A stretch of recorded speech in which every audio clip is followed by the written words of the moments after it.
मुझे समझ नहीं आ रहा, हमारे देश में आज भी ऐसे कई लोग हैं जो बिना घर के रहते हैं, भूखे रहते हैं, 2 वक्त की रोटी भी उन्हें नसीब नहीं होती। उनकी हालत को लेकर कोई सीरियस नहीं है, जबकि वो लोग वोट भी करते हैं, फिर भी किसी को उनसे कोई लेना देना नहीं। लेकिन बेजुबान जानवर, गली में रहने वाले कुत्तों को लेकर सुप्रीम कोर्ट का आदेश आ गया है। आदेश ये है कि दिल्ली, नोएडा, गाजियाबाद, गुरुग्राम में जो भी डॉग सड़क पर रहते हैं उन्हें पकड़ना शुरू करो और डॉग शेल्टर्स में डाल दो। इसके लिए 6 से 8 हफ्तों का समय दिया गया है, ताकि इस दौरान शेल्टर होम्स बन जाएं और कुत्तों को उनमें डालने की प्रक्रिया शुरू हो। और इस बीच अगर कोई व्यक्ति या संस्था इस काम में बाधा डालती है तो इसे कोर्ट ऑफ कंटेम्प्ट माना जाएगा और उसके खिलाफ सख्त एक्शन होगा। यह कहना है सुप्रीम कोर्ट का। तो मेरा सवाल यह है, कहाँ गया हमारे संविधान का आर्टिकल 51AG, जिसमें साफ लिखा है कि भारत के हर नागरिक की फंडामेंटल ड्यूटी है कि वह सभी प्राणियों के प्रति करुणा और कंपेशन रखे। तो क्या यही है हमारा कंपेशन? हम बेजुबान जानवरों को बिना उनकी मर्जी के ऐसे शेल्टर्स में डालना चाहते हैं, जहां डालने के बाद ये भी नहीं पता कि वे कितने दिन तक जिंदा रहेंगे। आप खुद देख लीजिए, हमने इतनी गौशालाएं खोल रखी है, उनकी क्या हालत है। हर साल लाखों गायें गौशालाओं में मर जाती है। क्यों? क्योंकि एक छोटी सी जगह पर ढेर सारी गायों को रखा जाता है, वहाँ गंदगी रहती है, साफ सफाई ठीक से नहीं हो पाती, बीमारियाँ फैल जाती है। कई बार तो वे भूख से ही मर जाती है, क्योंकि खाने की पर्याप्त व्यवस्था ही नहीं हो पाती। और ये तो तब है जब गवर्नमेंट से भी फंड आता है, कई लोग दान देते हैं, खाना पानी और चारे की व्यवस्था करते हैं, फिर भी ये हाल है कि गायें मर जाती है। और हम उम्मीद करें कि सुप्रीम कोर्ट के इस जजमेंट के बाद कुत्तों की व्यवस्थाएं सुधर जाएंगी, क्योंकि कई लोग कह रहे हैं अच्छा है, कुत्तों के लिए तो बढ़िया होगा। अरे बढ़िया क्या होगा, जब हम गायों की, जिन्हें हम माँ मानते हैं, गौ माता कहते हैं, उनकी हालत इतनी खराब कर रखी है, तो कुत्तों की तो कौन सुध लेगा, उनकी कौन परवाह करेगा। वो उन जेलों यानी शेल्टर्स में ही मरने वाले हैं। इतनी गौशालाएं बनाने के बाद भी वे गायों के लिए कम पड़ती है, क्योंकि जितनी गायें गौशालाओं में हैं उससे कई ज़्यादा तो बाहर सड़क पर घूमती है। उनका हाल क्या होता है, कई बार लोग उन्हें एक्सीडेंट में मार देते हैं, वे गंदे नाले का पानी पीती है, कचरा खाती है, बीमारियों से जूझती है और तड़प तड़प कर दम तोड़ देती है। कई बार उन्हें सड़क से उठाकर स्मगल कर दिया जाता है, फिर काट कर बाहर के देशों में बेच दिया जाता है। यह हाल है गायों का, जबकि उनके लिए तो ढेरों गौशालाएं बनी हुई है। और हम सोचते हैं कि कुत्तों की दशा सुधर जाएगी। मतलब हम किस भ्रम में जी रहे हैं? मुझे तो ये लगता है कि जो फैसला करने वाले लोग हैं उन्हें ग्राउंड रियलिटी का कोई अंदाजा ही नहीं है। उनका कहना है कि कई केस आ रहे हैं जहां स्ट्रीट डॉग्स ने बच्चों और बूढ़ों का जीना दूभर कर दिया है और रेबीज की वजह से उनकी मौत हुई है। अरे आप जिन लोगों की बात कर रहे हो उनकी ज़िंदगी देखी है कभी? एक बार देख लो। वे फ्लैट में रहते हैं और फ्लैट से ऑफिस, ऑफिस से फ्लैट, बस उनकी यही दिनचर्या है। और उनका ज़मीन से, प्रकृति से कोई जुड़ाव नहीं है।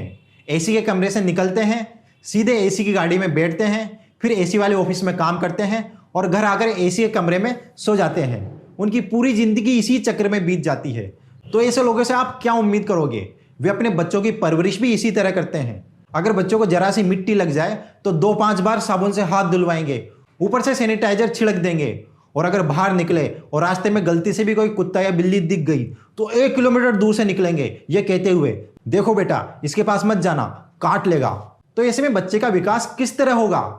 आपने तो बचपन से ही उसके मन में डर बिठा दिया, जैसे ये कुत्ता नहीं कोई शेर हो और आपके बच्चे का शिकार कर लेगा। यही सिखाया जा रहा है इन माँ बाप द्वारा अपने बच्चों को। नतीजा ये हुआ कि इन बच्चों का हाल ऐसा है कि छिपकली चूहे तो छोड़ो, कॉकरोच या चींटी देखकर भी इनकी सांसें फूलने लगती है और डर जाते हैं। फिर यही प्रकृति और जानवरों से कटे हुए लोग कहते हैं हमें बाहर डॉग दिखना ही नहीं चाहिए। इन्हें जैसे ही कोई डॉग दिखता है तो लगता है जैसे कोई सामने शेर आ गया हो। ये हिल भी नहीं पाते अपनी जगह से। ये हाल है इनका। अरे कभी गाँवों में जाकर देखो, छोटे शहरों में आकर देखो, पता चल जाएगी असली हकीकत। यहाँ के डॉग्स को लोग अपने घर का हिस्सा मानते हैं। वे इनके साथ बैठते हैं, खेलते हैं, मस्ती करते हैं और डॉग्स भी उनसे जुड़ जाते हैं। लोग घर में खाना बनाते हैं तो 1-2 रोटियां 3 डॉग्स के लिए रखते हैं और बाहर डालते हैं, क्योंकि वे इसे अपनी ड्यूटी समझते हैं। ये डॉग्स आराम से घर के बाहर बैठकर खाना खाते हैं। लोग आते जाते रहते हैं लेकिन इनको कोई फर्क नहीं पड़ता। ये डॉग्स रखवाली भी करते हैं। कोई अनजान व्यक्ति आए तो उसकी तरफ भौंकते हैं।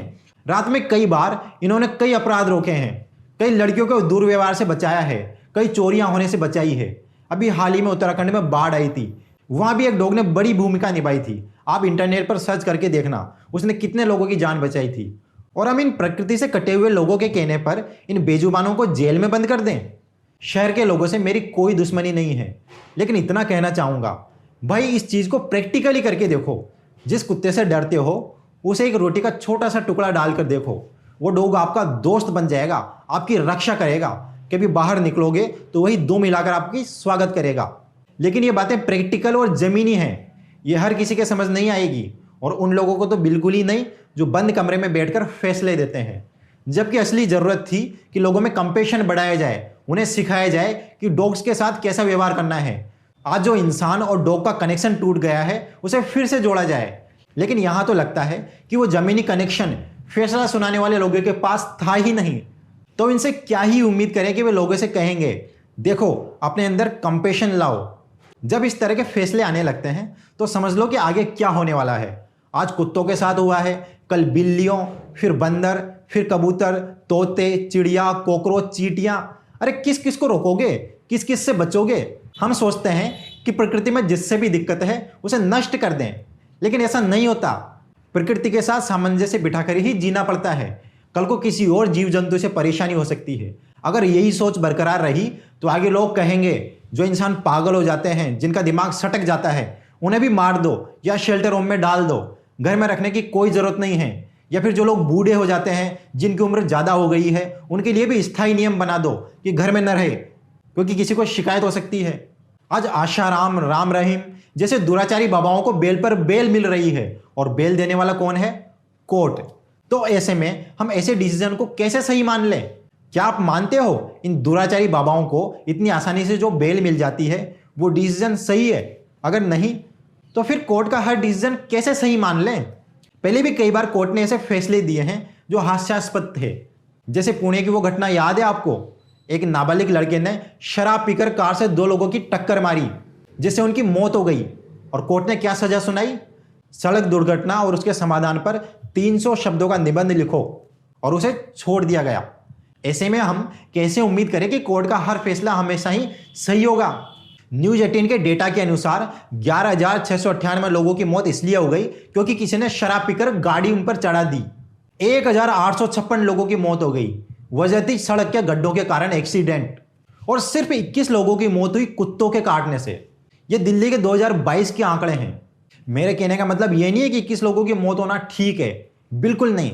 लेकिन बात यह है कि जब 21 मौतों पर इतना सीरियस एक्शन लिया जा रहा है तो उन बड़े मुद्दों पर हम चुप क्यों हैं? लड़कियों के साथ दुर्व्यवहार हो रहा है, रोड एक्सीडेंट बढ़ रहे हैं, यमुना गंदी पड़ी है, दिल्ली का पोल्यूशन खतरनाक लेवल पर है, अस्पताल और स्कूल बदहाल हैं, भ्रष्टाचार और कालाबाजारी बढ़ रही है, मिलावट चरम पर है, क्लाइमेट चेंज विकराल रूप ले रहा है। इतने बड़े बड़े मुद्दे और उनके सामने 21 डॉग बाइट की घटनाएं बहुत छोटा सा आंकड़ा है, और फिर भी ऐसा एक्शन लिया गया जिसमें कोई कंपेशन नजर नहीं आता।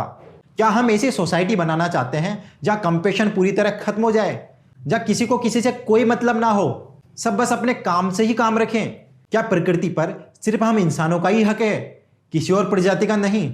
और सरकार तो इस मामले में बिल्कुल चुप है, जैसे पूरा समर्थन दे रही हो। उसके मुंह से अभी तक एक शब्द नहीं निकला। हाँ, ये बात अच्छी है कि कुछ नेता जैसे राहुल गांधी, प्रियंका गांधी, मेनका गांधी, और कुछ पत्रकारों जैसे सुधीर चौधरी, साक्षी जोशी, विनोद कापड़ी, और कुछ अभिनेता जैसे जॉन इब्राहिम और कई इन्फ्लुएंसर्स भी हैं जिन्होंने खुलकर इस फैसले का विरोध किया है। ये देखकर अच्छा भी लगता है कि लोग इस मुद्दे पर बोल रहे हैं, और बोलना भी चाहिए। क्यों? क्योंकि जो भी स्थिति पैदा हुई है उसकी वजह सिर्फ और सिर्फ हम इंसान ही हैं। इन जानवरों का इसमें कोई दोष नहीं है। हमने पहले जंगल नष्ट कर दिए, फिर बड़ी बड़ी इमारतें खड़ी कर दी, इतने सारे फ्लैट बना दिए जिनमें हजारों लोग रहने लगे। अब जानवरों की हालत यह है कि उन्हें रहने की जगह तो छोड़ो, खाना भी नहीं मिलता। अरे भाई, तुम यहाँ शहरों में आए हो, इन बेजुबानों की जगहों पर ही रह रही हो, तो तुम्हारी जिम्मेदारी है कि इन्हें खाना खिलाओ, क्योंकि तुम इनके घर में रह रहे हो। तुम इनके किराएदार हो, मालिक नहीं। लेकिन तुम अपने आप को मालिक समझ बैठे और बोल रहे हो इन्हें यहाँ से निकाला जाए। थोड़ी तो शर्म कर लो। इन्हें यहाँ से कैसे निकाल सकते हो? यहाँ रहने का पूरा हक है इन बेजुबानों का। प्लीज इस बात को समझिए। इस समस्या के कई दूसरे समाधान भी निकल सकते हैं, लेकिन समाधान ये नहीं है कि इन्हें उठाकर कहीं और फेंक दो। आज जो ये स्थिति बनी है ये हमारी लापरवाही का ही नतीजा है। सरकार ने सही तरीके से वैक्सीनेशन और स्टेरिलाइजेशन प्रोग्राम नहीं चलाया, इसी वजह से आज ये सब हो रहा है। और तभी तो ये सरकार चुप है।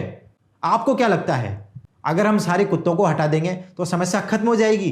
अरे जो पेड़ों पर बंदर रहते हैं वे जमीन पर आने से डरते हैं, ये भी कुत्तों की वजह से ही है। अगर कुत्ते हट गए तो कुछ समय बाद आप बंदरों से परेशान हो जाओगे। प्रकृति ने संतुलन बनाया है, उसमें दखल मत दो। हम पहले ही बहुत दखल दे चुके, अगर आगे और दखल किया तो इसके खतरनाक परिणाम भुगतने पड़ेंगे और इसकी सजा प्रकृति हमें देगी। तो मेरी आप सभी से रिक्वेस्ट है कि अगर आप भी चाहते हैं कि इन बेजुबानों को न्याय मिले तो हमें एकजुट होना पड़ेगा। मैंने नीचे एक ईमेल आईडी दी हुई है, उस पर मेल करो और लिखो कि यह गलत है, हम इसके खिलाफ हैं और इस फैसले को वापस लिया जाए। मेरे इंस्टाग्राम बायो और यूट्यूब डिस्क्रिप्शन में भी लिंक है, वहाँ एक पिटीशन है, तो आप यहाँ अपनी थोड़ी सी डिटेल फिल करके उसे साइन करें। और सिर्फ इतना भर कर देने से भी काम नहीं चलेगा।